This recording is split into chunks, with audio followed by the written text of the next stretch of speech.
Hello student welcome to our channel. ताहले सबुदिन पिलामाने comment करथिले कि सर गोटे सीरीज जानतु जोथिरे हमर जो साइंस जो लाइफ साइंस अछि लाइफ साइंस रो गोटे सीरीज जानतु जोथिरे आपण कोन करिवे ना इंपोर्टेंट क्वेश्चन गुडी को आलोचना करिवे जोडी को हम आगामी एग्जाम रे पड़िबो। ठीक अछि, सेमन को डिमांड को दृष्टि रखी मु आज नै आछि हम दशम श्रेणी लाइफ साइंस बहिर प्रथम चैप्टर पोषण। ठीक अछि, पोषण चैप्टर रो मोस्ट 50 इंपोर्टेंट क्वेश्चंस। ठीक अछि, एथिरे हमें 50 टा इंपोर्टेंट क्वेश्चन हमें आलोचना करिबा जोथिरे हमें जो गुडी कोन करबो ना से जो 50 टा क्वेश्चन नु मिनिमम 20 टा क्वेश्चन मोस्ट इंपोर्टेंट हबो। ठीक अछि, से गुडी को निश्चिंत परीक्षा रे आसीबो ही आसीबो। तेनु करी वीडियो टाकू प्रथम रु लास्ट जाय देखंतु। तेनु स्टार्ट करिबा। प्रथम क्वेश्चन रहिछि हमर शॉर्ट क्वेश्चन रहिछि कोन ना शरीर गठन पई एवं शरीर वृद्धि और मरामती पई विभिन्न उपादान जीव कोथुर पाइथे। ताले को शरीर गठन पई आम आम आमे शरीर गठन हमर जो शरीर गठन पई जो विभिन्न जिंस आमे जो खाउछु जो पुष्टि सार श्वेत सार कि धातु सार हला सेउडी आमे कोठु पाउछु? वायु रु पाउछु कि? वायु रु तो पाउनु, खाली जल रु पाउछु। जल भी तो खाली खाइले कोन बॉडी बनी जिवो कि? शरीर वृद्धि हबो कि? हबनी। ताहले हमକୁ ସେଟା କୋଉଠୁ ମିଳୁଛି ନା ଖାଦ୍ୟରୁ ମିଳୁଛି। ଠିକ ଅଛି, ବିଭିନ୍ନ ପ୍ରକାର ଯୋଉ ଖାଦ୍ୟ ଆମେ ଖାଉଛେ ସେ ଖାଦ୍ୟରୁ ଆମକୁ କଣ ମିଳୁଛି ନା ଯୋଉ ସ୍ନେହ ସାର ଶ୍ଵେତ ସାର ପୁଷ୍ଟି ସାର ଯାହା ବି ଅଛି ସେଗୁଡିକ କୋଉଥିରେ ଅଛି? ଖାଦ୍ୟରେ ଅଛି। ଠିକ ଅଛି, ଖାଦ୍ୟ ଖାଇଲେ ହିଁ ସିଏ କଣ କରିବ ନା ଆମ ଶରୀର ଗଠନ ପାଇଁ ଆଉ ବୃଦ୍ଧି ପାଇଁ ସାହାଯ୍ୟ କରିବ। ଦେନ୍ ଦେଖିବା ସେକେଣ୍ଡ କ୍ୱେଶ୍ଚିନ୍ କଣ ନା ଶକ୍ତି ମୋଚନ ହେବା ନିମ୍ନଲିଖିତ ମଧ୍ୟରୁ କେଉଁଟିର ଉଦାହରଣ? ठीक अच्छे, आउ थे पढ़ुଛି शक्ति मोचन हेबा निम्नलिखित मध्यरु केउंटर उदाहरण ता उत्तर कर। उत्तर कौन चय हबो कि? चयापचय, ध्वंसात्मक, अपचय। ठीक अच्छे, एटार सठिक आंसर कौन हबो ना अपचय। अपचय कौन पाई कहछि? अपचय कौन पाई कहछि? मु जेमति कहिथिली ए चैप्टर पढैला बेले कहिथिली जदि आपण माने ए चैप्टर को देखि नाथि तार प्लेलिस्ट टा मु डिस्क्रिप्शन में ऑलरेडी पिन कर देछि, जाके देखि परिबे। एथिरे मु कहिथिली कोन शक्ति मोचन हेबा गोटे अपचय प्रतिक्रिया। कौन पाई ना एथिरे कौन हबो ना बड़ बड़ जो पार्टिकल अछि, ठीक अछि, कौन हबो जो हमर बिग पार्टिकल गुडी को अछि सेगुडी कौन होउछि ना स्मॉल पार्टिकल ले कौन होउछि ना तयारी होउछि। स्मॉल पार्टिकल गुडी को ही कौन करछन ना शक्ति निर्गत करछन्ती। सेथि पई जेहेतु ए जगह कौन होउछि ना हमर बिग पार्टिकल गुडी को छोट छोट पार्टिकल परिवर्तन होई कौन दउछन्ती शक्ति निर्गत करछन्ती। सेथि पई एटा कौन ना गोटे अपचय प्रतिक्रिया। ठीक अछि, ताले परवर्ती क्वेश्चन देखिबा कौन ना जीव को सक्रिय और जीवंत रखिबारे कहार मुख्यतः जो महत्वपूर्ण भूमिका रहिते। ठीक अछि, जीव को सक्रिय और जीवंत रखिबारे कहार भूमिका रहिछि एठी? खाद्यर। कौन पाई रहिछि ना खाद्य खाइले सेथुर हमकु जो विभिन्न प्रकार विटामिन मिनरल्स जहाँ भी किछि मिलिबो सेगुडी हम शरीर गठन रे हमकु सहायता करिवो। ठीक अछि, हम यदि खाद्य न खाइबा हमर डेथ हे जिवो। तेनु करी जीव को सक्रिय और जीवंत रखिबारे किए साहाय्य करछि ना खाद्य साहाय्य करछि। आ गोटे भल जिंस कहबी एटा परीक्षा निश्चित अप्लाई कर देखिबो कौन करिवो ना माने एई टाइप रो गोटे क्वेश्चन अछि। ठीक अछि, जीव को सक्रिय जीवंत रखिबारे कहार मुख्य माने महत्वपूर्ण भूमिका रहिते। ठीक अछि, क्वेश्चन एलिमिनेशन टेक्निक। ठीक अछि, माने जो ऑप्शन एलिमिनेशन टेक्निक कौन ना ऑप्शन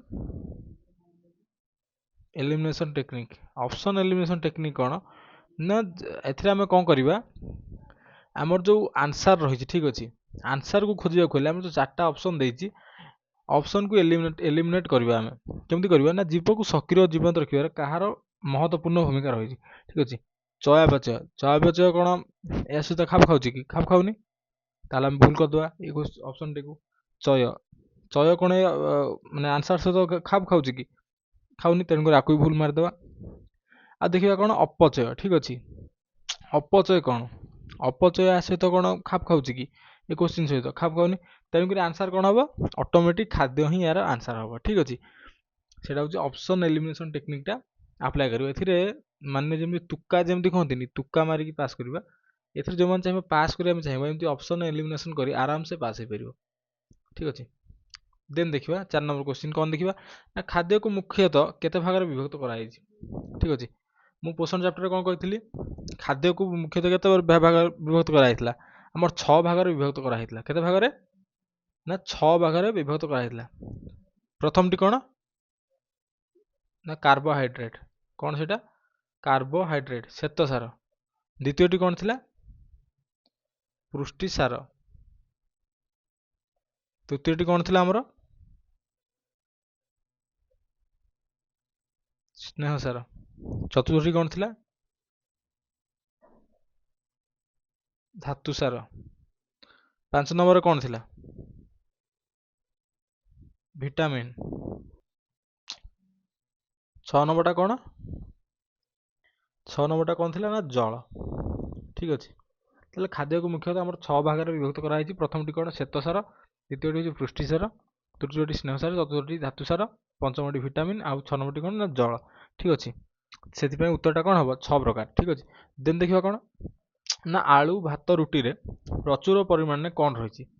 ଆଳୁ ଭାତ ରୁଟିରେ ପ୍ରଚୁର ପରିମାଣରେ କ'ଣ ରହିଛି ଆମର? ସୁକ୍ରୋଜ ରହିଛି କି? ସୁକ୍ରୋଜ କୋଉଥିରେ ଥାଏ ଆମର? ସୁକ୍ରୋଜ ଆମର କୋଉଥିରେ ଥାଏ?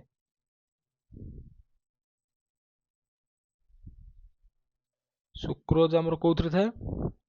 ସୁକ୍ରୋଜ ଥାଏ ଯୋଉ ଆମର ରହିଛି କ'ଣ, ଯୋଉ ଚିନି ଗୁଡ଼ ରହିଛି, ଚିନି ଗୁଡ଼, ଏଥିରେ ଥାଏ କ'ଣ? ସୁକ୍ରୋଜ। ଠିକ୍ ଅଛି। ଆଉ ଗ୍ଲୁକୋଜ କୋଉଥିରେ ଥାଏ? ଫଳରସ। ଫଳରସରେ କ'ଣ ଥାଏ? ନା ଗ୍ଲୁକୋଜ। ଠିକ୍ ଅଛି। ପନିପରିବାରେ ବି କ'ଣ ଥାଏ? ନା ଗ୍ଲୁକୋଜ ଥାଏ। ତେଣୁକରି ଆଳୁରେ କ'ଣ ଥିବ? ଆଳୁ ଭାତ ରୁଟିରେ ଥାଏ କ'ଣ? ମଣ୍ଡଦ ରହିଥାଏ। ଠିକ୍ ଅଛି। ତେଣୁକରି ଉତ୍ତରଟା କ'ଣ ହେବ? ଏଠି ମଣ୍ଡଦ। ଠିକ୍ ଅଛି। ଆଳୁ ଭାତ ରୁଟିରେ ପ୍ରଚୁର ପରିମାଣରେ କ'ଣ ଥାଏ? ନା ମଣ୍ଡଦ ରହିଥାଏ। ଦେନ୍ ଦେଖିବା କ'ଣ, ପନିପରିବାରେ କେଉଁ ଜାତୀୟ ଶ୍ଵେତସାର ପରିମାଣ ଅଧିକ ଥାଏ? ଏଠି ଯେମିତି କହିଲି ପନିପରିବାରେ କ'ଣ ରହିଛି? ନା ଗ୍ଲୁକୋଜ ରହିଛି। ଆନ୍ସର କୋଉଟା? ଅପସନ୍ ଡି ହେବ ଆନ୍ସର।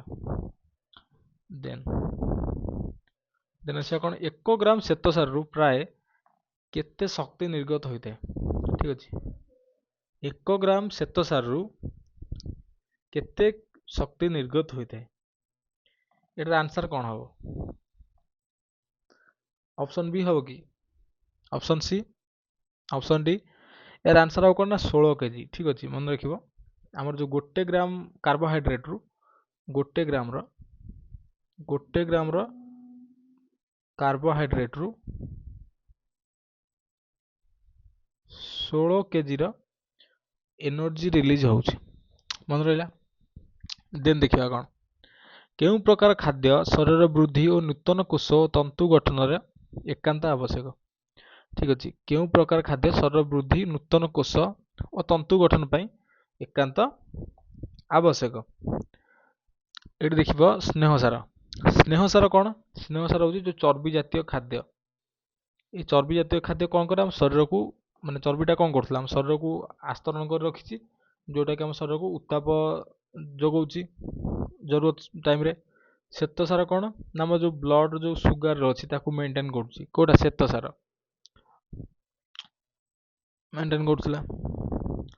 ଆଉ ଜୀବସାର ତ ଜୀବସାର। ଆଉ ପୁଷ୍ଟିସାରଟା କ'ଣ? ପୁଷ୍ଟିସାରଟା କ'ଣ ନା ପ୍ରୋଟିନ। ଯୋଉମାନେ ସବୁ ଜିମ୍ ଯାଉଥିବେ ଦେଖିବ, ସେମାନେ କ'ଣ ନେଉଥିବେ? ନା ପ୍ରୋଟିନ ନେଉଥିବେ। କ'ଣ ପାଇଁ? ଏଟା କ'ଣ କରେ ନା ମସଲ ବିଲ୍ଡ କରେ। ଯାର ଅର୍ଥ ହେଉଛି କ'ଣ ନା ଶରୀରର ବୃଦ୍ଧି କରେ। ଆଉ କ'ଣ କରେ? ନୂତନ କୋଷ ତିଆରି କରେ। ଆଉ କ'ଣ? ଫାଇବର ତିଆରି କରେ। ବୁଝିହେଲା? ଦେନ୍ ଯିବା 9 ନମ୍ବର କ୍ୱେଶ୍ଚିନ୍। 9 ନମ୍ବର କ୍ୱେଶ୍ଚିନ୍ କ'ଣ ନା କେଉଁ ଅମ୍ଳର ଶୃଙ୍ଖଳ ଦ୍ୱାରା ପ୍ରୋଟିନ୍ ଅଣୁର ଗଠନ ହୋଇଥାଏ? ଠିକ୍ ଅଛି। ପ୍ରୋଟିନ୍ର ଗଠନ କେମିତି ହୋଇଥାଏ? ମୁଁ କହିଥିଲି ପ୍ରୋଟିନ୍ କେମିତି କ'ଣ ତିଆରି ହୋଇଥାଏ? ନା ଆମିନୋ ଏସିଡର ଚେନ୍ରୁ କ'ଣ ହୋଇଥାଏ? ନା ପ୍ରୋଟିନ୍ଟା ତିଆରି ହୋଇଥାଏ। ଠିକ୍ ଅଛି। ସେଥିପାଇଁ ଏଠି ଅପସନ୍ କୋଉଠି ଅଛି? ଆମିନୋ ଏସିଡ୍ ବିରେ ଅଛି ଅପସନ୍। ତେଣୁକରି ଅପସନ୍ ବିଟା ହେଉଛି ରାଇଟ୍ ଆନ୍ସର। ଠିକ୍ ଅଛି। ଦେନ୍ ଦେଖିବା କ'ଣ, ନିମ୍ନଲିଖିତ ମଧ୍ୟରୁ କେଉଁଟି ଶରୀରରେ ଚର୍ବି ଭାବରେ ସଞ୍ଚିତ ହୋଇ ରହିଥାଏ? ଠିକ୍ ଅଛି। ଯେମିତି ମୁଁ କହିଲି ଶ୍ଵେତସାରଟା କ'ଣ ନା ସୁଗାର। ପୁଷ୍ଟିସାରଟା କ'ଣ କରେ? ଯୋଉ ପ୍ରୋଟିନ୍ ଯୋଉଟା ଆମର। ସ୍ନେହସାର। ସ୍ନେହସାର କୋଉଠି ଥାଏ? ନା ଚର୍ବି ଜାତୀୟ ଖାଦ୍ୟରେ ଥାଏ, ଆଉ କୋଉଠି ଥାଏ ଯୋଉ ଆମର ଆଉ କଣ ମିଳେ ସେଥିରୁ ଯୋଉ ଲିପିଡ୍ସ ଯୋଉ ଆମର ଅଛି, ଲିପିଡ୍ସଟା ବି ଗୋଟେ ସ୍ନେହ ସାରର ଗୋଟେ ଉଦାହରଣ। ତେଣୁକରି ଚର୍ବି ଭାବରେ କୋଉଟା ସଞ୍ଚିତ ହୋଇ ରହିଥାଏ ଆମ ଶରୀରରେ? ସ୍ନେହ ସାର। ଠିକ ଅଛି, ରାଇଟ୍ ଆନ୍ସର କୋଉଟା ହବ ଏଠି? ସ୍ନେହ ସାରଟା ଆମର ରାଇଟ୍ ଆନ୍ସର ହବ, ଅପସନ୍ ବି। ଦେନ୍ ଦେଖିବା ଶରୀରକୁ ଉଷୁମ ରଖିବାରେ କିଏ ସାହାଯ୍ୟ କରେ? ରକ୍ତ କଣ ତମ ଶରୀରକୁ ଏଇଠି ଏଇଠି ଦେଖିବା ଅପସନ୍ ଏଲିମିନେଟ୍ ଆମେ କରିବା। ଠିକ ଅଛି, ଶରୀରକୁ ଏଥିରୁ ଉଷୁମ କିଏ ରଖେ? ଆମର ଚର୍ମ କଣ ଶରୀରକୁ ଉଷୁମ ରଖେ କି? ରଖେନି, ତେଣୁକରି ଏଇଟା ଭୁଲ ହବ। ରକ୍ତ କଣ ଉଷୁମ କରେ କି? ଭୁଲ ହବ। ମାଂସପେଶୀ ଏମାନେ କଣ ଉଷୁମ କରନ୍ତି କି? ଭୁଲ ହବ। ତାହେଲେ ଉଷୁମ କିଏ କରେ? ନା ଚର୍ବି ଆମ ଶରୀରକୁ ଉଷୁମ କରେ। ଚର୍ବିଟା କୋଉଠୁ ମିଳେ? ନା ସ୍ନେହ ସାର ଜାତୀୟ ଖାଦ୍ୟରୁ କଣ ସୃଷ୍ଟି ହୁଏ? ଚର୍ବି ସୃଷ୍ଟି ହୁଏ, ଯୋଉଟା ଆମେ ଉପରେ ଏବେ ଦେଖିଲେ ବର୍ତ୍ତମାନ। ଦେନ୍ ଦେଖିବା 12 ନମ୍ବର କ୍ୱେଶ୍ଚିନ୍, ଶରୀରର ଦାନ୍ତ ଓ ହାଡ଼ ଗଠନ ପାଇଁ କାହାର ଆବଶ୍ୟକ ରହିଛି? ଠିକ ଅଛି, ଏଇଟା ତ ବହୁତ ସରଳ କ୍ୱେଶ୍ଚିନ୍। ଆନ୍ସରଟା କଣ ହବ? ନା କ୍ୟାଲସିୟମ। ଠିକ ଅଛି, ଆମର ଦାନ୍ତ ଆଉ ହାଡ଼ ଯୋଉ ତିଆରି ହେଇଛି ଏଇଟା କୋଉଠୁ ହେଇଛି? ନା କ୍ୟାଲସିୟମ ତିଆରି ହେଇଛି। ସେଇଥିପାଇଁ ଛୋଟ ଛୋଟ ପିଲାଙ୍କୁ କ୍ୟାଲସିୟମ ଟ୍ୟାବଲେଟ୍ ଦିଆଯାଏ। ଡକ୍ଟର ମାନେ କ୍ୟାଲସିୟମ ଟ୍ୟାବଲେଟ୍ ନେବା ପାଇଁ ମାନେ ପରାମର୍ଶ ଦେଇଥାନ୍ତି। ଦେନ୍ ଦେଖିବା ରକ୍ତ କଣିକାରେ ହେମୋଗ୍ଲୋବିନ୍ ଗଠନ କାହା ଯୋଗୁଁ ହୋଇଥାଏ? ତୁମମାନଙ୍କ ସ୍କୁଲରେ ଆଇରନ୍ ବଟିକା ଦିଆ ହଉଛି କି ନାହିଁ? ଆଇରନ୍ ବଟିକା ଦିଆ ହଉଛି ନାହିଁ? ଆଇରନ୍ ବଟିକା କଣ ପାଇଁ ଦିଆ ହଉଛି? ଏଥିରେ ଯୋଉ ଆଇରନ୍ ର ଯୋଉ ପରିମାଣ ରହିଛି, ସେ ଆଇରନ୍ କଣ କରେ? ନା ବ୍ଲଡରେ ଯୋଉ ହେମୋଗ୍ଲୋବିନ୍ ରହିଛି, ହେମୋଗ୍ଲୋବିନ୍ କୁ ତିଆରି କରିବାରେ କିଏ ସାହାଯ୍ୟ କରେ? ନା ଆଇରନ୍ ଟା ସାହାଯ୍ୟ କରେ। ତେଣୁକରି ଅପସନ୍ ଟା କଣ ହବ? ଲୌହ ବା ଆଇରନ୍। ଠିକ ଅଛି, ଲୌହ ବା ଆଇରନ୍। ଦେନ୍ ଦେଖିବା କିଏ ଶରୀରର ଆୟନ ସନ୍ତୁଳନ ରକ୍ଷା କରେ? ଆୟନ କୋଉଠୁ ମିଳେ? ପ୍ରଥମ କଥା, ଆୟନ କୋଉଠୁ ଏଠୁ ମିଳିବ? ଶ୍ଵେତସାରରୁ ଆୟନ ମିଳିବ କି? ମିଳିବ ନା। ସ୍ନେହ ସାରରୁ ମିଳିବ କି? ମିଳିବ ନା। ଜୀବ ସାରରୁ ମିଳିବ କି? ମିଳେ ନା। ତାର କୋଉଠୁ ମିଳେ? ନା ଧାତୁ ସାରରୁ ଆମକୁ ଆୟନ ମିଳେ। ତେଣୁକରି ଶରୀରର ଆୟନ ସନ୍ତୁଳନ କିଏ ବଜାୟ ରଖେ? ନା ଧାତୁ ସାର। ଦେନ୍ ଦେଖିବା 15 ନମ୍ବର କ୍ୱେଶ୍ଚିନ୍। ତାହେଲେ 15 ନମ୍ବର କ୍ୱେଶ୍ଚିନ୍ ଟା କଣ ରହିଛି? ନା କୋଷରେ ଥିବା କୋଷ ରସରେ ପ୍ରାୟ କେତେ ଭାଗ ଜଳ ରହିଥାଏ? ଠିକ ଅଛି, କୋଷରେ ଥିବା କୋଷ ରସରେ ପ୍ରାୟ ଯୋଉ ସାଇଟୋପ୍ଲାଜମ ସେଥିରେ ଆମର କେତେ ଭାଗ ଜଳ ରହିଥାଏ? ମନେ ରଖିବ, କୋଷରେ କେତେ ଭାଗ ଜଳ ଥାଏ? ଆମର କୋଷ ରସରେ 70 ରୁ 90% ସେଥିରେ ଆମର କଣ ଥାଏ? ୱାଟର ରହିଥାଏ। ଠିକ ଅଛି, ଏଇଟା ମନେ ରଖିବ, ଏଇଟା ଆମର ବହୁତ ଇମ୍ପୋର୍ଟାଣ୍ଟ କ୍ୱେଶ୍ଚିନ୍। ଦେନ୍ ଦେଖିବା ଆମକୁ ପ୍ରତିଦିନ କେତେ ଲିଟର ପାଣି ପିଇବା ଆବଶ୍ୟକ? ଠିକ ଅଛି, ତମକୁ ଡକ୍ଟର ପରାମର୍ଶ କରିଥିବେ, ଦେଖିବ କେତେ ଲିଟର ପାଣି ପିଇବା ପାଇଁ ପରାମର୍ଶ କରିଥାନ୍ତି ଆମ ଡକ୍ଟର? 3 ରୁ 4 ଲିଟର ପ୍ରତ୍ୟେକ ଦିନ ପାଣି ପିଇବା ଆବଶ୍ୟକ। ତେଣୁକରି ଅପସନ୍ କୋଉଟା ହବ? ଉତ୍ତର କୋଉଟା ହବ? ଅପସନ୍ ଏ ଟା ଆମର ଉତ୍ତର ହବ। ଦେନ୍ ଆଲୋକ ଶେଷଣରେ ଅମ୍ଳଜାନ କେଉଁଥିରୁ ବାହାରିଥାଏ? ଠିକ ଅଛି, ଆଲୋକ ଶେଷଣରେ ଅମ୍ଳଜାନ କେଉଁଥିରୁ ବାହାରିଥାଏ? ତମାନେ ମୁଁ ଯୋଉ ପୋଷଣ ଚାପ୍ଟରଟା ପଢିଥିଲି, ଉଦ୍ଭିଦର ପୋଷଣ ଯୋଉଟା, ଉଦ୍ଭିଦର ପୋଷଣରେ ଦେଖିଥିବ ଆମର ଯୋଉ ଥାଲାକଏଡ୍ ରହିଥାଏ। ଠିକ ଅଛି, ଥାଇଲାକଏଡ୍ କଣ ରହିଥିଲା? ନା ଥାଇଲାକଏଡ୍ ଯୋଉ ରହିଥିଲା, ଥାଇଲାକଏଡ୍ ର ଏମିତି ଯୋଉ ଥାକ ଥାକ ଥାକ ସବୁ ରହିଥିଲା, ଏମିତି ଥାକ ଥାକ ରହିଥିଲା ସବୁ। ଥାଇଲାକଏଡ୍ ଯୋଉ ଝିଲ୍ଲି ରହିଥିଲା, ଯୋଉ ପରସ୍ପର ଯୋଉ କନେକ୍ଟିଭ ଯୋଉ ଟିସ୍ୟୁ ଏମିତି ରହିଥିଲା, ଟିସ୍ୟୁ ତ ସେଟା ଝିଲ୍ଲି କହନ୍ତି, ଥାଇଲାକଏଡ୍ ଝିଲ୍ଲି ୟାକୁ ଆମେ କହୁଥିଲେ। ସେ ଥାଇଲାକଏଡ୍ ଝିଲ୍ଲିରେ କଣ ହଉଥିଲା? ନା ଥାଇଲାକଏଡ୍ ଝିଲ୍ଲିରେ ଯୋଉ ଇଲେକ୍ଟ୍ରନ ଯୋଉ ବାହାରିକି ସେ କଣ କରୁଥିଲା ପରେ? ଏଇ ଯୋଉ ଜଳ ଆମର ଥିଲା ଥାଇଲାକଏଡ୍ ଝିଲ୍ଲିରେ, ଥାଇଲାକଏଡ୍ ଝିଲ୍ଲିରେ ଯୋଉ ଜଳ ଥିଲା ତାକୁ କଣ କରୁଥିଲା? ନା ବିଘଟନ କରୁଥିଲା। କଣ କରୁଥିଲା? ବିଘଟନ କରୁଥିଲା। କାହାକୁ? ନା ଜଳକୁ। ସେ ଜଳର ବିଘଟନ ଫଳରେ କଣ ସୃଷ୍ଟି ହୁଏ? ନା ଆମର ଅମ୍ଳଜାନ ସୃଷ୍ଟି ହୁଏ। ତାହେଲେ ଉତ୍ତର କଣ ହବ? ନା ଆମର ଜଳ ଦ୍ୱାରା ଆଲୋକ ଶୋଷଣ ପ୍ରକ୍ରିୟାରୁ କଣ ସୃଷ୍ଟି ହୁଏ? ନା ଅମ୍ଳଜାନ ସୃଷ୍ଟି ହୁଏ। ଠିକ ଅଛି, ଦେନ୍ ଦେଖିବା ଇଷ୍ଟ କୋଉ ପ୍ରକାରର ପୋଷଣ କରିଥାଏ? ଇଷ୍ଟ କୋଉ ଟାଇପର ପୋଷଣ କରେ? ଇଷ୍ଟ ପ୍ରାଣୀ ସମ୍ପୋଷଣ କରେ କି? ପ୍ରାଣୀ ସମ୍ପୋଷଣ ମୁଁ କଣ କହିଥିଲି? ମାନେ ଯୋଉ ପରଭୋଜି ଯୋଉମାନେ ରହିଥାନ୍ତି, ପରଭୋଜି କଣ କରିଥାନ୍ତି? ନା ପ୍ରାଣୀ ଆଉ ଉଦ୍ଭିଦକୁ ଖାଇଥାନ୍ତି। ସେମାନେ କଣ ହେଇଥାନ୍ତି? ନା ପ୍ରାଣୀ ସମ୍ପୋଷଣ କରିଥାନ୍ତି। ସେ କରେ କି? କରେନି। ସହଜୀବ ପୋଷଣ ମୁଁ କଣ କହିଥିଲି? ନା ଗୋଟେ ପରିବେଶରେ ଦି ଜଣ ବାସ କରୁଥିବେ, ଦିଟା ଡିଫରେଣ୍ଟ ମାନେ ଜିନିଷ ବାସ କରୁଥିବେ, ଅଲଗା ଅଲଗା ଜିନିଷ ବାସ କରୁଥିବେ, ମାନେ ଇଏ ବି ଅଲଗା ଜୀବ ହେଇଥିବ ଆଉ ସିଏ ବି ଅଲଗା ଜୀବ ହେଇଥିବ, କିନ୍ତୁ ସେ କ'ଣ ହେଉଥିବ ନା ପରସ୍ପର ମଧ୍ୟରେ ପୋଷଣର ଆଦାନ ପ୍ରଦାନ କରୁଥିବେ। ଇଏ ବି ଆକୁ ଖାଇବା ପାଇଁ ଦେଉଥିବ ଆଉ ଇଏ ବି ଆକୁ ଖାଇବା ପାଇଁ ଦେଉଥିବ, ପରସ୍ପର ଉଭୟଙ୍କୁ ସାହାଯ୍ୟ କରୁଥିବେ। ଏ ଜାଗାରେ କେହି କାହାର କ୍ଷତି କରନ୍ତୁ ନାହିଁ। ତେଣୁ ଇଷ୍ଟ ତ ସହଜୀବ ପୋଷଣ କରେ ନା, ତାହେଲେ ଅପସନ୍ ବିଟା ବି ଭୁଲ ହେଇଯିବ। ଆଉ ପରଜୀବୀୟ ପୋଷଣ କ'ଣ? ପରଜୀବୀୟ ପୋଷଣ କହିଲି ଯେମିତି ଉକୁଣି, ଯେମିତି ପରଜୀବୀ ପୋଷଣ ଅର୍ଥ କ'ଣ ଥିଲା ଆମର?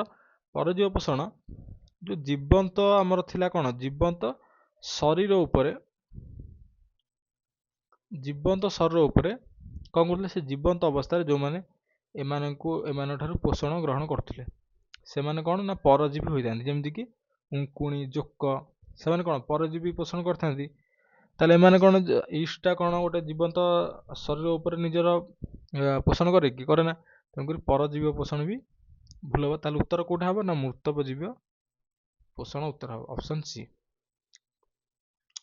ଦେନ୍ ଦେଖିବା କେଉଁଥିରେ ଏନଜାଇମ୍ ନଥାଏ? କେଉଁଥିରେ ଏନଜାଇମ୍ ନଥାଏ? ଅପସନ୍ ଏ ରେ ଲାଳ, ଅପସନ୍ ବି ଅଗ୍ନାଶୟ, ଅପସନ୍ ସି ପିତ୍ତରସ, ଅପସନ୍ ଡି ପାକସ୍ଥଳୀ। ତାହେଲେ କୁହ କେଉଁଥିରେ ଏନଜାଇମ୍ ନଥାଏ? ମନେ ରଖିଥିବ ଲାଳରେ ଆମର କେଉଁ ଟାଇପ୍ର ଏନଜାଇମ୍ ଥିଲା? ଆମର ଲାଳରେ ଆମର କେଉଁ ଏନଜାଇମ୍ ଥାଏ ନା ଟାଇଲିନ୍ ଏନଜାଇମ୍ ଥିଲା ଆମର। ଆଉ ଅଗ୍ନାଶୟ ଲିଭର, ଠିକ୍ ଅଛି। ଯେଉଁ ଅଗ୍ନାଶୟ ଲିଭର କହିଲି, ଯେଉଁ ପାନକ୍ରିଆସ୍, ଠିକ୍ ଅଛି, ମୁଁ ଭୁଲ କଲି, ଲିଭର କହିଲି, ପାନକ୍ରିଆସ୍। ପାନକ୍ରିଆସରେ ଆମର କ'ଣ ଥାଏ? କେଉଁ ଏନଜାଇମ୍ ଥିଲା ଆମର? ପାନକ୍ରିଆସରେ କ'ଣ ଥିଲା? ଆମାଇଲେଜ୍ ଏନଜାଇମ୍ ଥିଲା। ଆଉ କେଉଁ ଏନଜାଇମ୍ ଥିଲା ନା ଲାଇପେଜ୍ ଏନଜାଇମ୍ ଥିଲା। ତାହେଲେ ଅଗ୍ନାଶୟରେ ବି ଏନଜାଇମ୍ ରହିଛି, ଲାଳରେ ବି ଏନଜାଇମ୍ ରହିଛି। ଆଉ କେଉଁଥିରେ ଏନଜାଇମ୍ ରହିଛି? ପାକସ୍ଥଳୀ।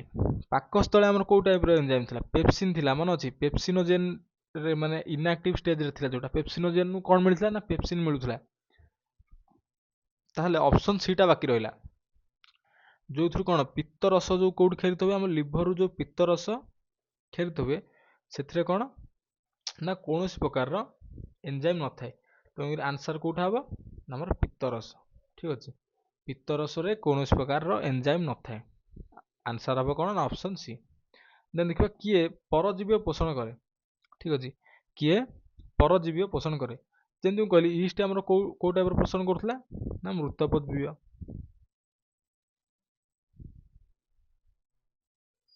ଉକୁଣି କେଉଁ ଟାଇପ୍ର କରୁଥିଲା? ଉକୁଣି ସାରା ଇସ୍ଚେରିଆ କୋଲାଇ ଯେଉଁଟା ଆମ ଯେଉଁଠି ଇସ୍ଚେରିଆ କୋଲାଇ କ'ଣ କରେ ନା ସହଜୀବୀ ପୋଷଣ କରେ, ଠିକ୍ ଅଛି। ସହଜୀବୀ ପୋଷଣ ଇଏ କ'ଣ କରେ ନା ଆମ ଶରୀରରୁ ଖାଦ୍ୟ ଗ୍ରହଣ କରେ। ଦେନ୍ ଆଉ କ'ଣ କରେ ନା ଇଏ କ'ଣ ଦିଏ ଆମକୁ B12 ଦେଇଥାଏ। ତେଣୁକରି ଏମାନେ କ'ଣ କରନ୍ତି ନା ସହଜୀବୀ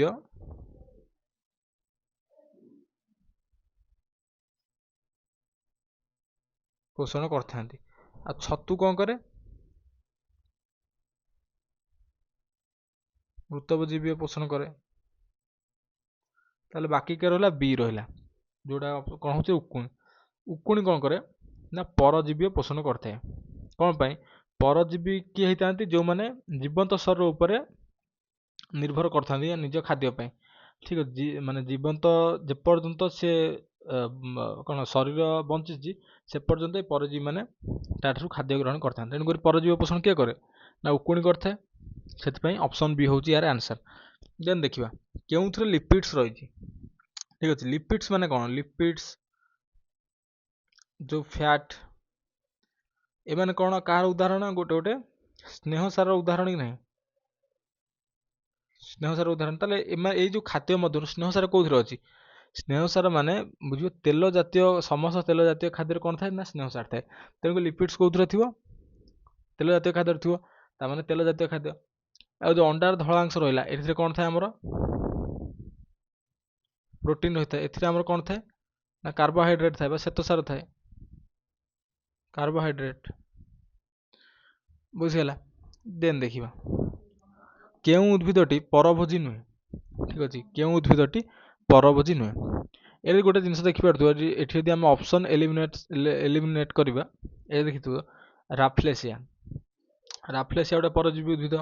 ନିର୍ମୂଳୀ ଦେଖିଥିବ, ନିର୍ମୂଳୀ ଲତା ଯେଉଁ ଗଛ ଉପରେ ଥାଏ ସବୁ ସରୁ ସରୁ ଲତା ଗୁଡ଼ିକ, ସିଏ ବି ଗୋଟେ ଯେଉଁ ପରଭୋଜୀ ଉଦ୍ଭିଦ। ମଲାଙ୍ଗ ମଲାଙ୍କ ମଧ୍ୟ ଗୋଟେ ପରଭୋଜି ଉଦ୍ଭିଦ। ତାହେଲେ ବାକି କିଏ ରହିଲେ ଆମ୍ବ।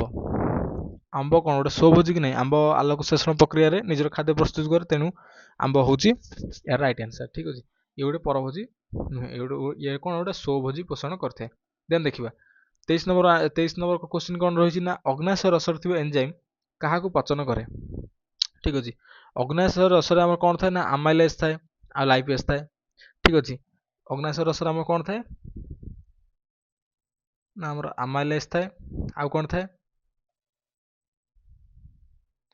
ଲାଇପେଜ୍ ଥାଏ, ଆଉ ଗୋଟେ ଏନଜାଇମ୍ ଥାଏ କ'ଣ ନା ଟ୍ରିପ୍ସିନ୍ ଥାଏ। କ'ଣ ଥାଏ ନା ଟ୍ରିପ୍ସିନ୍ ନାମକ ଏନଜାଇମ୍ ଥାଏ। ଏମାନେ କ'ଣ କରନ୍ତି, ଯେଉଁ ଆମାଇଲେଜ୍ ଏନଜାଇମ୍ ରହିଲା, ଆମାଇଲେଜ୍ ଏନଜାଇମ୍ କ'ଣ କରେ ଶ୍ଵେତସାରକୁ କ'ଣ କରେ ନା ପାଚନ କରେ ଶ୍ଵେତସାର। ଆଉ ଲାଇପେଜ୍ କ'ଣ କରେ ନା ସ୍ନେହସାରକୁ ପାଚନ କରେ। ଆଉ ଯେଉଁ ଟ୍ରିପ୍ସିନ୍ ରହିଲା, ଟ୍ରିପ୍ସିନ୍ କ'ଣ କରେ ନା ପ୍ରୋଟିନ୍ ବା ପୃଷ୍ଟିସାରକୁ ପାଚନ କରେ। ତାହେଲେ ଏଠି ଆନ୍ସର କ'ଣ ହେବ ନା ଅଗ୍ନାଶୟ ରସରେ ଥିବା ଏନଜାଇମ୍ କାହାକୁ ପାଚନ କରେ? ଶ୍ଵେତସାରକୁ ବି ପାଚନ କରେ, ସ୍ନେହସାରକୁ ପାଚନ କରେ ଆଉ ପୃଷ୍ଟିସାରକୁ ପାଚନ କରେ। ତାହେଲେ କୋଉଠି ଅଛି ଏଗୁଡ଼ିକ ନା ପୃଷ୍ଟିସାର, ସ୍ନେହସାର, ଶ୍ଵେତସାର। ଅପସନ୍ ଡି ହେଉଛି ରାଇଟ୍ ଆନ୍ସର। ଦେନ୍ ଦେଖିବା 24 ନମ୍ବର କ୍ୱେଶ୍ଚିନ୍ କ'ଣ ରହିଛି ନା 24 ନମ୍ବର କ୍ୱେଶ୍ଚିନ୍ ହେଉଛି ପାକ ନଳୀରେ କେଉଁ ଏନଜାଇମ୍ ପ୍ରଥମେ ଖାଦ୍ୟ ସହିତ ମିଶିଥାଏ। ପାକ ନଳୀରେ କେଉଁ ଏନଜାଇମ୍ ଖାଦ୍ୟ ସହିତ ମିଶିଥାଏ? ରାଇଟ୍ ଆନ୍ସର କ'ଣ ନା ଆମାଇଲେଜ୍ ଏନଜାଇମ୍। ଠିକ୍ ଅଛି, ଆମାଇଲେଜ୍ ଏନଜାଇମ୍ କ'ଣ କରେ ନା ପାକ ନଳୀରେ କ'ଣ କରେ ନା ଖାଦ୍ୟ ସହିତ ପ୍ରଥମେ ମିଶିଥାଏ। ଦେନ୍ ଦେଖିବା ଏଇଟା ଗୋଟେ ଷ୍ଟାର ମାର୍କର କ୍ୱେଶ୍ଚିନ୍। କେଉଁଟା ଯେଉଁ ଆମାଇଲେଜ୍, ଏଇ ଯେଉଁ 24 ନମ୍ବର କ୍ୱେଶ୍ଚିନ୍ଟା, ଏଇଟା ଗୋଟେ ଷ୍ଟାର ମାର୍କର କ୍ୱେଶ୍ଚିନ୍। ଏଟା ବି 23 ନମ୍ବର କ୍ୱେଶ୍ଚିନ୍ଟା ବି ଗୋଟେ ଷ୍ଟାର ମାର୍କର କ୍ୱେଶ୍ଚିନ୍। ଏଇଟା important question, very very important question, ଏଇଟା ପରୀକ୍ଷାରେ ଆସିପାରେ। ଦେନ୍ ଦେଖିବା କ'ଣ ନା ପାକ ନଳୀରେ କିଏ ଯକୃତରୁ କ୍ଷରିତ ପିତ୍ତରସକୁ ଗ୍ରହଣ କରେ। ଠିକ୍ ଅଛି, ପାକ ନଳୀରେ କିଏ କ୍ଷରିତ ପିତ୍ତରସକୁ, ଯେଉଁ ଯକୃତରୁ କ୍ଷରିତ ପିତ୍ତରସକୁ ଗ୍ରହଣ କରେ ନା ପାକ ନଳୀରେ ଯେଉଁ ଯକୃତ ଯେଉଁ ପିତ୍ତରସଟା ଆମର କ'ଣ ଯେଉଁ କ୍ଷରିତ ହୁଏ କେଉଁଠୁ ନା ଯକୃତରୁ ଯେଉଁ କ୍ଷରିତ ହୁଏ ତାକୁ କିଏ ଗ୍ରହଣ କରେ ନା କ୍ଷୁଦ୍ରାନ୍ତ୍ର ଗ୍ରହଣ କରେ। ଠିକ୍ ଅଛି, କ୍ଷୁଦ୍ରାନ୍ତ୍ର ଗ୍ରହଣ କରି କ'ଣ କରେ, ଏଇଟା ଯେଉଁ ଆମର ମାନେ ଏହାର କାମ କ'ଣ, ଯେଉଁ ପିତ୍ତରସ ରହିଲା ଏହାର କାମ କ'ଣ ନା ସେ ସ୍ନେହସାରକୁ କ'ଣ କରିବ, ସେ ସ୍ନେହସାରକୁ ହଜମ କରିବାରେ ସାହାଯ୍ୟ କରେ। ତେଣୁକରି ପିତ୍ତରସର କାମ କ'ଣ ନା ସ୍ନେହସାରକୁ ସେ ହଜମ କରି ସାହାଯ୍ୟ କରିବ। ତାହେଲେ ଏଇଟା କେଉଁଠି କ୍ଷରିତ ହୁଏ ନା ଯକୃତରୁ କ୍ଷରିତ ହେଲା। କେଉଁଟା ପିତ୍ତରସ କ୍ଷରିତ ହେଲା, ତାର ଷ୍ଟୋର କେଉଁଠି ହେଲା ଆମର, କେଉଁଠି ଷ୍ଟୋର ହେଲା ଆମର ଯେଉଁ ପିତ୍ତ କୋଷ ରହିଥାଏ। କ'ଣ ପିତ୍ତ କୋଷରେ ଏଇଟା କ'ଣ ହେଲା ନା ଷ୍ଟୋର ହେଲା। ଏଇଟା ପିତ୍ତ କୋଷରେ ଷ୍ଟୋର ହୋଇ ପରେ ସିଏ କ'ଣ ହେବ, ତାର ଯେଉଁ ସରୁ ଗୋଟେ ନଳୀ ଏମିତି ରହିଛି, ସରୁ ନଳୀ ଦ୍ୱାରା ସିଏ କେଉଁଠି ଯାଇ ମିଶିବ କ୍ଷୁଦ୍ରାନ୍ତରେ ମିଶିବ। କ୍ଷୁଦ୍ରାନ୍ତରେ ଯେଉଁ ସ୍ନେହସାର ଖାଦ୍ୟ ଯେଉଁଗୁଡ଼ିକ ସବୁ ସେଠି ଯିବ ତାକୁ ସିଏ ହଜମ କରିବ। ଠିକ୍ ଅଛି, ତାମାନେ ଏଠି କିଏ ଗ୍ରହଣ କଲେ କ୍ଷୁଦ୍ରାନ୍ତ୍ର। ଆନ୍ସର କ'ଣ, ଆନ୍ସର ବି। ଦେନ୍ ଦେଖିବା क्वेश्चन नंबर 26। ठीक अच्छे 26 नंबर क्वेश्चन कौन कहछि ना ग्रास नळीर लंब केते सेंटीमीटर। ठीक अच्छे, ग्रास नळीर लंब केते सेंटीमीटर, ग्रास नळीर लंब केते सेंटीमीटर 22 रु 25 सेंटीमीटर मु कहितिली। एटा ऑलरेडी माने हम कोन डिस्कशन करछे पूर्वरु। देन देखिबा कोन 27 नंबर क्वेश्चन कोन मंडद सहित आयोडीन मिसले केउ वर्ण हुए। एटा देखियो स्कूल मानकर गोटे परीक्षा करंती जो आलूर जो हमर कोन स्टार्च रहिछि आलू को कौन करेंगे ना छेची देवे। छेची दे जो रस जो आलू रस को कौन करेंगे आयोडीन सहित मिसेबे। आयोडीन सहित मिसेले सी को भाया कलर तो जानच और बैगणी कलर दे। स्कूल मानकर एटा एक्सपेरिमेंटा करती प्राय। तेणुक ये आंसर कौन हम आलू जेहेतु कौन रही आमर मंडद रही सी जो आयोडीन सहित मिसब सी कौन कर ना पर्पल कलर कर दिए सल्यूशन टाक। तेणुक आंसर कौन बैगणी हम। देखो आमर केते जोड़ा लाल ग्रंथि बाहिका मुख्य घर खोली मन रखिए आम लाल ग्रंथि कईटा रही 3टा रही। तेणुक तार बाहिका भी 3टा थी। आंसर हम कौन ना 3। देखिए क्यों क्षरित पित्तरस खाद्यर मिसे, क्यों क्षरित पित्तरस खाद्यर मिसे। पित्तरस आमर ये कौट क्षरित हुए ଯକୃତରୁ ଆମର ପିତ୍ତରସ କ୍ଷରିତ ହୁଏ କି ନାହିଁ? ତେଣୁ ଆନ୍ସର କୋଉଟା ହେବ ନା ଯକୃତ। ଠିକ ଅଛି, ଯକୃତରୁ କ'ଣ କ୍ଷରଣ ହୁଏ ନା ପିତ୍ତରସ କ୍ଷରିତ ହୋଇଥାଏ। ଦେନ୍ ଦେଖିବା ସ୍ୱଭୋଜୀ ପୋଷଣ କ'ଣ ଆବଶ୍ୟକ କରେ? ସ୍ୱଭୋଜୀ ପୋଷଣ କ'ଣ ଆବଶ୍ୟକ କରେ? ଏଠି ସ୍ୱଭୋଜୀ ପୋଷଣ ଯେଉଁମାନେ କରନ୍ତି ମାନେ ଗଛ କ୍ଷେତ୍ରରେ ଗଛ କ'ଣ ଆବଶ୍ୟକ କରେ? ତାର କ୍ଲୋରୋଫିଲ୍ ଆବଶ୍ୟକ କରେ। ଠିକ ଅଛି, କାର୍ବନ ଡାଇଅକ୍ସାଇଡ୍ ଆଉ ଜଳ ବି ଆବଶ୍ୟକ କରିଥାଏ। ତାହେଲେ ଏ ଦୁଇଟା ଠିକ ହେବ। ସୂର୍ଯ୍ୟାଲୋକ ମାନେ ମଷ୍ଟ ଆବଶ୍ୟକ ତାର। ତେଣୁକରି ଏଗୁଡ଼ିକ କ'ଣ ଏ ବି ସି ସମସ୍ତ ଆବଶ୍ୟକ କରିଥାଏ। ତାର ଆନ୍ସର କ'ଣ ହେବ ନା ଅପସନ୍ ଡି ସମସ୍ତ। ଦେନ୍ ଯିବା 31 ନମ୍ବର କ୍ୱେଶ୍ଚିନ୍ କ'ଣ ନା ଅନ୍ଧକାର ପ୍ରତିକ୍ରିୟାରେ ଗୋଟିଏ ଗ୍ଲୁକୋଜ୍ ପ୍ରସ୍ତୁତ କରିବା ପାଇଁ କେତୋଟି କାର୍ବନ ଡାଇଅକ୍ସାଇଡ୍ ଆବଶ୍ୟକ ପଡ଼ିଥାଏ? ଠିକ ଅଛି, ତାହେଲେ ଉଦ୍ଭିଦ କ'ଣ କରେ ନା ବାୟୁମଣ୍ଡଳରୁ କ'ଣ ଗ୍ରହଣ କରେ ନା କାର୍ବନ ଡାଇଅକ୍ସାଇଡ୍ ଗ୍ରହଣ କଲା। ତାହେଲେ ଗ୍ରହଣ କରି ସେ କ'ଣ କରିବ ତାକୁ ତାର ନିଜ ଖାଦ୍ୟ ଆବଶ୍ୟକ ଅନୁଯାୟୀ ନିଜର ଖାଦ୍ୟ ପ୍ରସ୍ତୁତ କରିବ। ତେଣୁକରି ଆମର ଯେଉଁ ଗ୍ଲୁକୋଜ୍ ଯେଉଁ ଆମର କ'ଣ ତିଆରି ହେଉଛି କ'ଣ ଗ୍ଲୁକୋଜ୍, ସେଥିରେ କାର୍ବନର ପରିମାଣ କେତେ ନା 6ଟା କାର୍ବନ ଥାଏ। ତାର ସିମ୍ବଲଟା କ'ଣ C6H12O6। ତେଣୁକରି ଏଠି କେତେଟା କାର୍ବନ ଡାଇଅକ୍ସାଇଡ୍ର ଆବଶ୍ୟକ ପଡ଼ିବ ନା 6ଟା କାର୍ବନ ଡାଇଅକ୍ସାଇଡ୍ର ଆବଶ୍ୟକ ପଡ଼ିବ। ତେଣୁକରି ଏଇଟା ଗୋଟେ ଇମ୍ପୋର୍ଟାଣ୍ଟ କ୍ୱେଶ୍ଚିନ୍, ଯେଉଁଟା କ'ଣ ନା ଗୋଟେ ଗ୍ଲୁକୋଜ୍ ମାନେ ପାଇଁ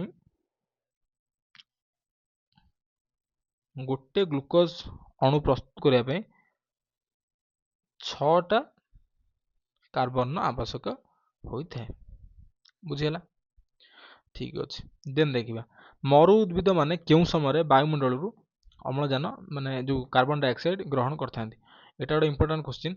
ମନେ ରଖିବ ମରୁଭୂମିରେ ଯେଉଁ ଗୁଡ଼ିକ ସବୁ ଉଦ୍ଭିଦ ରହିଛନ୍ତି ସବୁ, ଠିକ ଅଛି, ସେମାନେ କ'ଣ କରନ୍ତି ନା ରାତିରେ କାର୍ବନ ଡାଇଅକ୍ସାଇଡ୍ ଗ୍ରହଣ କରନ୍ତି। କେଉଁଠୁ? ବାୟୁମଣ୍ଡଳରୁ। ସେଟା କ'ଣ ପାଇଁ କରନ୍ତି ମୁଁ କହିବି। ଏମାନେ କ'ଣ କରନ୍ତି ଯେଉଁ ମରୁ ଉଦ୍ଭିଦ ମାନେ ରହିଲେ, ଠିକ ଅଛି, ମରୁଭୂମିରେ ଚାରିଆଡ଼େ ବାଲି, ବର୍ଷାର ପରିମାଣ କମ୍, ସେମାନେ ପ୍ରାୟତଃ କମ୍ ବର୍ଷାରେ ଯେଉଁ ଜଳ ସଂଗ୍ରହ କରି ଯେଉଁ ରଖିଥାନ୍ତି, ଠିକ ଅଛି, ଜଳ ସଂଗ୍ରହ କରି ରଖିଥାନ୍ତି। ଯଦି ସେମାନେ ଦିନ ସମୟରେ ଯଦି ଷ୍ଟୋମାଟାକୁ ଖୋଲିଦେବେ ତାହେଲେ ସବୁ ଜଳ କ'ଣ ହେବ ବାଷ୍ପ ହେଇଯିବ। ବାଷ୍ପ ହେଲା ଫଳରେ ସେମାନେ ତାହେଲେ ରଖିବେ କ'ଣ ଜଳ ତାଙ୍କ ଲସ୍ ହେଇଗଲା। ତେଣୁକରି ଏ ଯେଉଁ ୱାଟର ଲସ୍ରୁ ବଞ୍ଚିବା ପାଇଁ ସେମାନେ କ'ଣ କରନ୍ତି ନା ରାତିରେ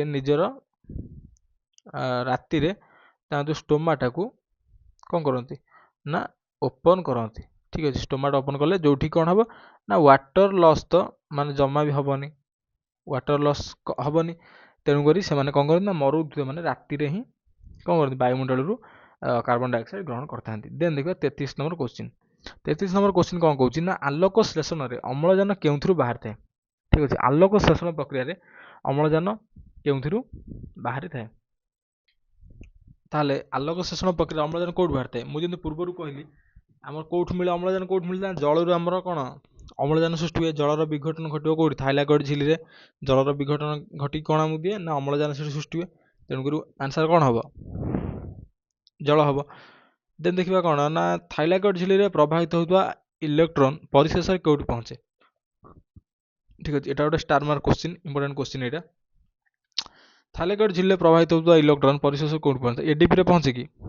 ପହଞ୍ଚେ ନା। ଏନ୍ଏଡିପିଏଚ୍ କ'ଣ ଅଲରେଡ଼ି ସେ ଇଲେକ୍ଟ୍ରନ୍ ଏନ୍ଏଡିପି ପ୍ଲସ୍ଟା କ'ଣ ଇଲେକ୍ଟ୍ରନ୍ ଅଲରେଡ଼ି ଗ୍ରହଣ କରିଦେଇଛି।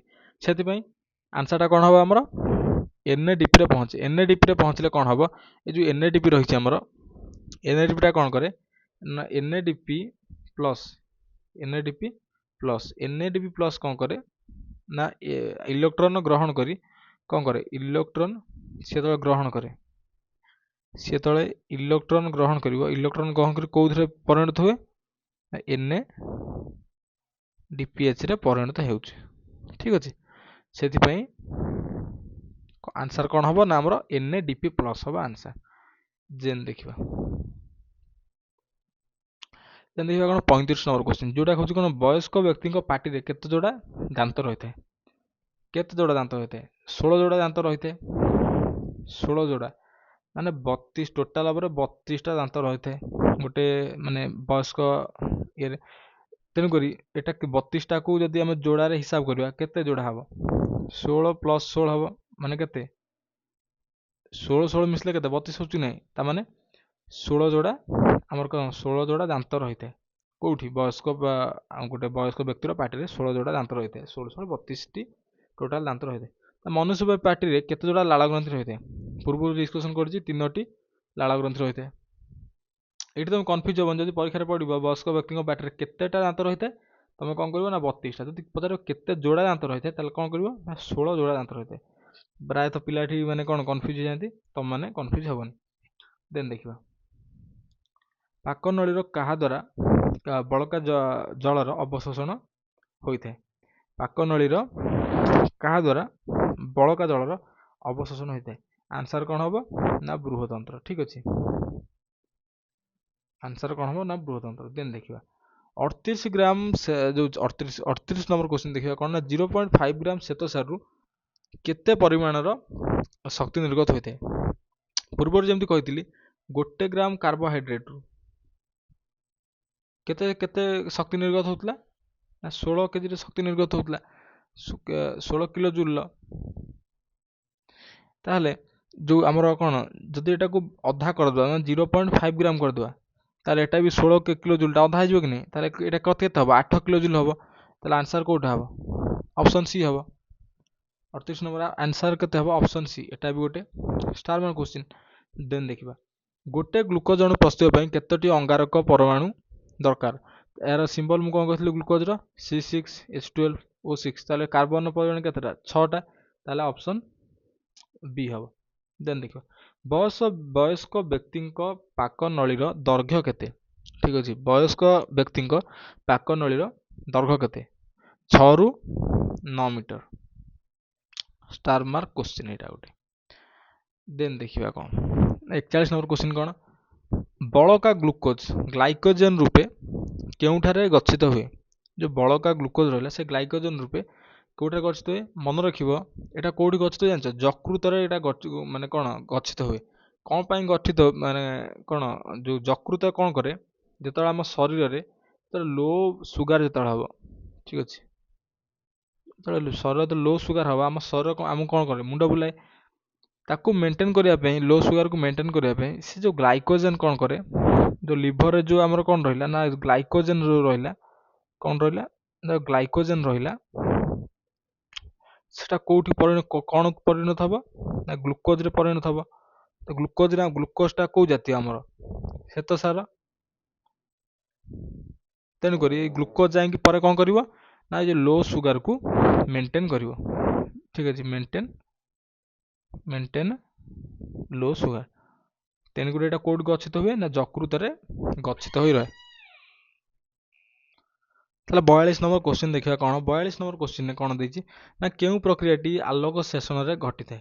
ଠିକ୍ ଅଛି, ଆଲୋକ ଶେଷଣ ସମୟରେ କେଉଁ ପ୍ରକ୍ରିୟା ଘଟିଥାଏ ଆମର, କାର୍ବନ ଡାଇଅକ୍ସାଇଡ୍ ବିଜାରିତ ହୁଏ, ଜଳ ଜାରିତ ହୁଏ କି, ଏଇଟା ତ ହୁଏ ନା ଆମର। ଠିକ୍ ଅଛି, ତାହେଲେ କ'ଣ ହୁଏ, ଜଳ ବିଜାରିତ ହୁଏ ଆଉ କାର୍ବନ ଡାଇଅକ୍ସାଇଡ୍ ଜାରିତ ହୁଏ, ଏଟା ବି ହୁଏ ନା। ଉଭୟ, ଆଉ ରହିଲା ଦୁଇଟା ଅପସନ୍ ରହିଲା, ଏଠି ଅପସନ୍ ଏଲିମିନେଟ୍ କରିବା ଆମେ। ଠିକ୍ ଅଛି, ଉଭୟ ଜଳ ଓ କାର୍ବନ ଡାଇଅକ୍ସାଇଡ୍ ଜାରିତ ହୁଅନ୍ତି, ଏଟା ବି ହୁଏନି। ତାହେଲେ କ'ଣ, ଆଉ ଗୋଟେ ଅପସନ୍ ରହିଲା କ'ଣ ନା ଉଭୟ ଜଳ ଓ କାର୍ବନ ଡାଇଅକ୍ସାଇଡ୍ ବିଜାରିତ ହୁଅନ୍ତି। ଅପସନ୍ ଡି ହେଉଛି ରାଇଟ୍ ଆନ୍ସର୍। କ'ଣ ନା ଉଭୟ ଜଳ ଆଉ କାର୍ବନ ଡାଇଅକ୍ସାଇଡ୍ କ'ଣ ହୁଅନ୍ତି, ବିଜାରିତ ହୁଅନ୍ତି। ଦେନ୍ ଦେଖିବା କ'ଣ ନା ପୋଷଣର କେଉଁ କ୍ରମଟି ଠିକ୍ ଅଟେ। ଠିକ୍ ଅଛି, ପୋଷଣର କେଉଁ କ୍ରମଟି ଠିକ୍ ଅଛି। ଆମର ଯେଉଁ ପୋଷଣ ରହିଛି, ପୋଷଣ ପ୍ରଥମ ଷ୍ଟେପ୍ରେ ପୋଷଣ କ'ଣ କରେ, ଅନ୍ତଃଗ୍ରହଣ ଆମେ କରୁ, ମାନେ ଖାଦ୍ୟ ଖାଇବା, ଅନ୍ତଃଗ୍ରହଣ ମାନେ କ'ଣ, ଖାଦ୍ୟ ଖାଇବା। ଦେନ୍ କ'ଣ ହୁଏ, ଏଇଟା ଖାଦ୍ୟଟା ଯେତେବେଳେ ପାକସ୍ଥଳୀକୁ ଯିବ, ପାକ ନଳୀକି ଆମର ଗଲା, ପାକ ନଳୀ କ'ଣ ଗଲା, ପାକ ନଳୀ ଯେତେବେଳେ ଗଲା, ପାକ ନଳୀକି ଯାଇ ସେଠି କ'ଣ ପାଚନ କ୍ରିୟା ସମ୍ପାଦିତ ହେବ।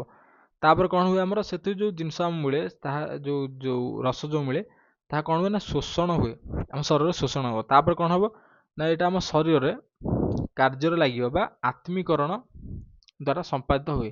ତାପରେ କ'ଣ ହୁଏ, ଯେଉଁ ମଳ ଦ୍ୱାରା ପଟେ ଯେଉଁ ବଳକା ଖାଦ୍ୟ ଗୁଡ଼ିକ ରହିଲା, ତାର କ'ଣ ହୁଏ ନା ବହିଷ୍କରଣ ହୋଇ ଆମ ଶରୀରର ଭିତର ପରିବେଶ ସଫାସୁତରା ରୁହେ। ତେଣୁକରି ଅପସନ୍ ସି ହେବ ଏହାର ରାଇଟ୍ ଆନ୍ସର୍। ଠିକ୍ ଅଛି, ଦେନ୍ ଦେଖିବା କ'ଣ ନା ଆଲୋକ ଶେଷଣରେ କେଉଁଟା ଘଟେ ନାହିଁ। ଠିକ୍ ଅଛି, ଆଲୋକ ଶେଷଣ ପ୍ରକ୍ରିୟାରେ ଏଇଟା କେଉଁଠି ଆମର ଘଟେ ନାହିଁ। ଯେଉଁ ମୁଁ ଯେମିତି ପୂର୍ବରୁ ଏବେ ଆଲୋଚନା କଲି, କ'ଣ କଲି, ଏଠି ଅପସନ୍ କ'ଣ ଦେଖ, ଆଲୋକ ଶକ୍ତିର ରାସାୟନିକ ଶକ୍ତିକୁ ରୂପାନ୍ତରିତ ହେବା। ଠିକ୍ ଅଛି, ଏଟା ତ ହୁଏ। କାର୍ବନ ଡାଇଅକ୍ସାଇଡ୍ ଶ୍ଵେତସାରକୁ ବିଜାରିତ ହୁଏ, ଏଟା ବି ହୁଏ। ଦେନ୍ କ'ଣ ଅଛି ନା କ୍ଲୋରୋଫିଲ୍ ଦ୍ୱାରା ଆଲୋକ ଶକ୍ତି ଶୋଷଣ, ଏଟା ବି ତ ହୁଏ। ତାହେଲେ ହୁଏ ନା କ'ଣ ନା ଅଙ୍ଗାରକ ବା କାର୍ବନ ଡାଇଅକ୍ସାଇଡ୍, ଅଙ୍ଗାରକର କାର୍ବନ ଡାଇଅକ୍ସାଇଡ୍ ଜାରଣ, ଏଇଟା ହୁଏ ନା। ତା ରାଇଟ୍ ଆନ୍ସର କୋଉଟା ହବ ନା ଏଇଟା କୋଉଟା ନା ଏଇଟା ଷ୍ଟାର ମାର୍କ ଦଉଛି, ଏଇଟା ଗୋଟେ ଷ୍ଟାର ମାର୍କ କ୍ୱେଶ୍ଚିନ୍, ଏଇଟା ପଡ଼ିପାରେ। 44 ନମ୍ବର କ୍ୱେଶ୍ଚିନ୍ ଆନ୍ସର କ'ଣ ହବ ନା ଅଙ୍ଗାରକର କାର୍ବନ ଡାଇଅକ୍ସାଇଡ୍ କୁ ଜାରଣ ହୁଏ ନା। କୋଉ ଟାଇମ୍ ରେ ନା ଆଲୋକ ଶୋଷଣ ବା ଲାଇଟ୍ ରିଆକ୍ସନ୍ ଟାଇମ୍, ମାନେ ଆଲୋକ ଶୋଷଣ ବା ଫଟୋସିନ୍ଥେସିସ୍ ଟାଇମ୍ ରେ। ଦେନ୍ ଦେଖିବା କ'ଣ ପରିପାକ ତନ୍ତ୍ରରେ ପେପ୍ସିନ୍ ଓ ଟ୍ରିପ୍ସିନ୍ ନାମକ କେଉଁ କେଉଁ ଗ୍ରନ୍ଥି ଦ୍ୱାରା କ୍ଷରିତ ହୁଅନ୍ତି। ମୁଁ ଯେମିତି ପୂର୍ବରୁ କହିଲି, ପୂର୍ବରୁ କ'ଣ କହିଥିଲି, ଆମର ଯେଉଁ ଅଗ୍ନାଶୟ ରହିଛି, ଠିକ୍ ଅଛି, ଅଗ୍ନାଶୟରୁ ଆମର କ'ଣ କ୍ଷରିତ ହୁଏ, ଅଗ୍ନାଶୟରୁ ଆମର କ'ଣ କ୍ଷରିତ ହେଉଥିଲା ନା ଆମାଇଲେଜ୍, ଆଉ କ'ଣ କ୍ଷରିତ ହେଉଥିଲା ଲାଇପେଜ୍, ଆଉ କ'ଣ କ୍ଷରଣ ହେଉଥିଲା ନା ଟ୍ରିପ୍ସିନ୍, ଏସବୁ କ୍ଷରଣ ହେଉଥିଲା। ଆଉ କୋଉଥିରେ ନଥିଲା ମାନେ କିଛି ଏନଜାଇମ୍ କୋଉଥିରେ ନଥିଲା, ଛାଡ଼ ଏନଜାଇମ୍ କଥା ଛାଡ଼।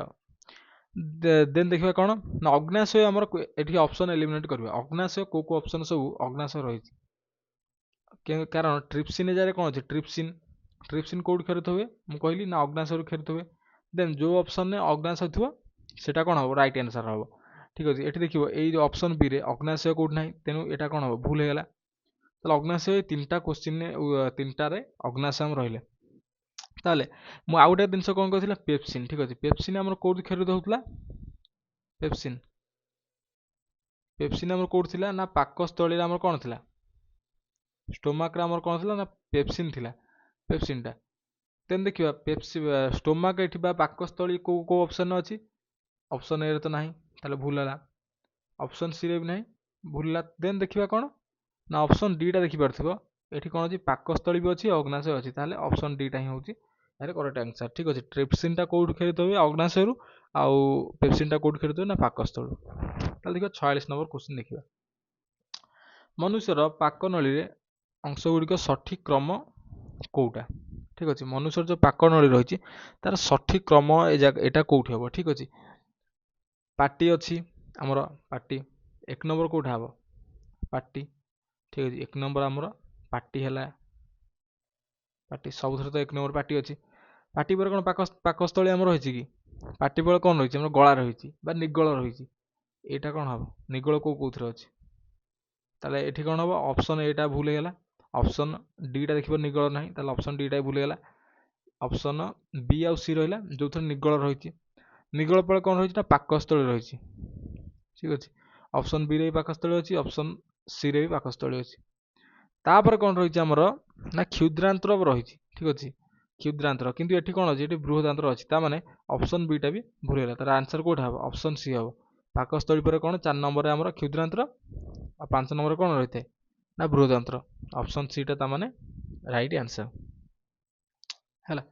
ଦେନ୍ ଦେଖିବା, ତାହେଲେ ଏମିତି କରି ପରୀକ୍ଷାରେ ମାନେ ଅପସନ୍ ଏଲିମିନେଟ୍ କରି ହିଁ ଉତ୍ତର କରିବ। ଠିକ୍ ଅଛି, ସର୍ଟ କ୍ୱେଶ୍ଚିନ୍ ପରୀକ୍ଷା ଅପସନ୍ ଏଲିମିନେଟ୍ କରି ହିଁ ଉତ୍ତର କରିହେବ। ଯଦି ଉତ୍ତର ଆପଣମାନେ ଜାଣିନାହାନ୍ତି, ଏମିତି ଅପସନ୍ ଏଲିମିନେଟ୍ କରି ବି ଉତ୍ତର ବାହାରି ପାରିବ। ଦେନ୍ ଦେଖିବା 47 ନମ୍ବର କ୍ୱେଶ୍ଚିନ୍ କ'ଣ, 47 ନମ୍ବର କ୍ୱେଶ୍ଚିନ୍ କ'ଣ କହିଛି ନା ଆଲୋକ ଶେଷଣରେ କ'ଣ କହିଛି, ଆଲୋକ ଶେଷଣରେ ଆଲୋକ ପ୍ରକ୍ରିୟା ପାଇଁ ନିମ୍ନୋକ୍ତ କେଉଁ ଉପାଦାନର ଆବଶ୍ୟକ ପଡ଼ିନଥାଏ। ଠିକ୍ ଅଛି, ଆଲୋକ ଶେଷଣ ପ୍ରକ୍ରିୟାରେ କେଉଁ ଉପାଦାନ ଆମର ଆବଶ୍ୟକ ପଡ଼ିନଥାଏ ନା ଅଙ୍ଗାରକାମ୍ଳ। ଠିକ୍ ଅଛି, ଅଙ୍ଗାରକାମ୍ଳ କ'ଣ ଆବଶ୍ୟକ ପଡ଼େ କି, ଏଠି ଆମକୁ କ'ଣ ଆଲୋକ ତ ଆବଶ୍ୟକ ପଡ଼ିଥାଏ, ତାହେଲେ ଆଲୋକ ତ ଆମର ଭୁଲ ଆନ୍ସର ହେବ। ତାର ଜଳ ବି ଆବଶ୍ୟକ ପଡ଼ିଥାଏ, ଜଳ ବି ଭୁଲ ହେବ ଉତ୍ତର।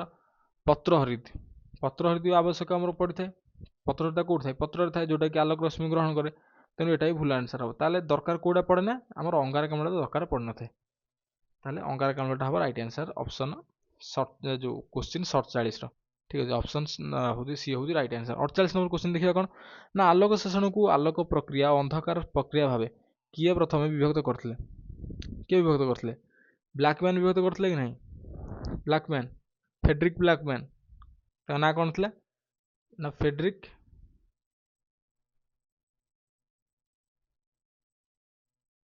ବ୍ଲାକମ୍ୟାନ୍।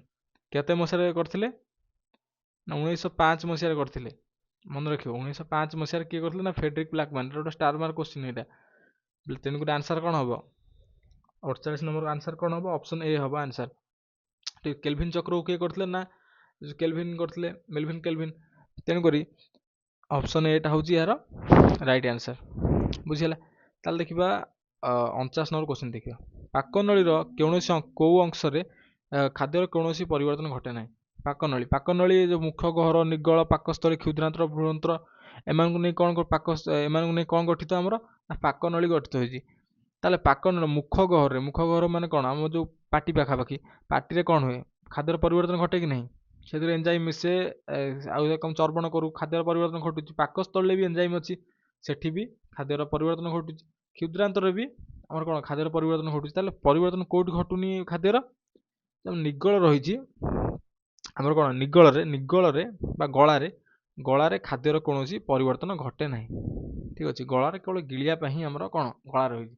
ଠିକ୍ ଅଛି। ସେଥିପାଇଁ ଖାଦ୍ୟର ପରିବର୍ତ୍ତନ ଘଟେ ନାହିଁ କେଉଁଠି? ନିଗଳରେ। ଦେନ୍ ଦେଖିବା 50 ନମ୍ବର କ୍ୱେଶ୍ଚିନ୍, ଆମର ଲାଷ୍ଟ କ୍ୱେଶ୍ଚିନ୍ ଏଇ ଆମର କ'ଣ କ୍ଲାସ୍ର ଲାଷ୍ଟ ଇମ୍ପୋର୍ଟାଣ୍ଟ କ୍ୱେଶ୍ଚିନ୍ କ'ଣ? ନା କେଉଁଥିରେ ଏଞ୍ଜାଇମ୍ ନଥାଏ? ଠିକ୍ ଅଛି। କେଉଁଥିରେ ଏଞ୍ଜାଇମ୍ ନଥାଏ? ଯେମିତି ମୁଁ କହିଥିଲି ପୂର୍ବରୁ ଏଇଟା କ୍ୱେଶ୍ଚିନ୍ ବି ଆସିଥିଲା କ'ଣ? ନା ପିତ୍ତରସ। ଠିକ୍ ଅଛି। ପିତ୍ତରସରେ ଯେଉଁ ପିତ୍ତ କୋଷରୁ ଆମର କ୍ଷରଣ ହେଉଛି କ'ଣ? ପିତ୍ତରସ। ସେଥିରେ କୌଣସି ଏଞ୍ଜାଇମ୍ ନଥାଏ। ଲାଳରେ ଆମର କ'ଣ ଥିଲା? ଟାଇଲିନ୍ ଏଞ୍ଜାଇମ୍ ଥିଲା।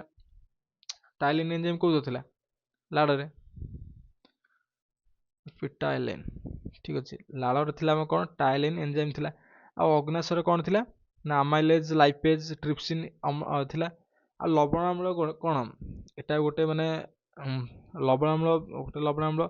ଦେନ୍ ଦେଖିବା କ'ଣ ଆନ୍ସର୍ ତାହେଲେ କ'ଣ ହେବ? ନା ପିତ୍ତରସ। ତାହେଲେ ପିତ୍ତ କୋଷରୁ କ୍ଷରିତ ପିତ୍ତରସରେ ଆମର କୌଣସି ପ୍ରକାର ଏଞ୍ଜାଇମ୍ ନଥାଏ। ଠିକ୍ ଅଛି। ତାହେଲେ ଆମେ ଆଜି କ'ଣ କଲେ ନା 50ଟା କ୍ୱେଶ୍ଚିନ୍ ଡିସ୍କସନ୍ କଲେ ଆମ ଲାଇଫ୍ ସାଇନ୍ସ ବହିର ପୋଷଣ ଚାପ୍ଟର, ଯେଉଁଟାକି ଚାପ୍ଟର 1 ଆମ ଲାଇଫ୍ ସାଇନ୍ସ ବହିର। ସେଥିରୁ ଆମର 50ଟା କ୍ୱେଶ୍ଚିନ୍ ଡିସ୍କସନ୍ କରେ। ଯାହାର କୌଣସି ବି ଡାଉଟ୍ ଅଛି ମୋତେ କମେଣ୍ଟରେ ପଚାରି ପାରିବେ। ଆଉ ଏହାର ପିଡିଏଫ୍ଟା ଟୋଟାଲ୍ ଆମର ଏଠି 80+ କ୍ୱେଶ୍ଚିନ୍ ଅଛି। ଏହାର ପିଡିଏଫ୍ଟା ପ୍ରାକ୍ଟିସ୍ ପାଇଁ ମୁଁ ମୋର ଡେସ୍କ୍ରିପ୍ସନ୍ରେ ପକାଇଦେବି, ନହେଲେ ଟେଲିଗ୍ରାମର ଲିଙ୍କ୍ ଅଛି, ଟେଲିଗ୍ରାମରେ ଚାହିଁଲେ ବି ଜଏନ୍ କରି ଏହାକୁ ଡାଉନଲୋଡ଼୍ କରି ଦେଖିପାରିବେ। ଠିକ୍ ଅଛି। ତାହେଲେ ଆଜି ପାଇଁ ଏତିକି।